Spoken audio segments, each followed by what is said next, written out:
Está Vanessa, ¿me la escuchas? Aquí tengo todos de testigos. Víctor, por favor, habla. Estoy. Javier, vente, tengo testigos aquí. Javier, Abdulay, por favor, ¿me los escuchan? ¿Sí, hola? Hola. Testigos aquí, Ruf. Yo no tengo retenido a nadie. Testigo, Abdulay. Hola. Ajá, Oscar Afani. Yo no tengo retenido aquí a nadie, no le he vulnerado ni maltratado a nadie. Ya va, espérate aquí.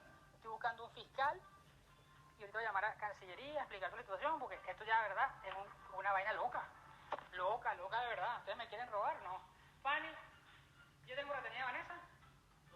¿Quién dijo? Ah, bueno, ya tengo todos los testigos aquí. Ahorita busco un fiscal y levanto el acta.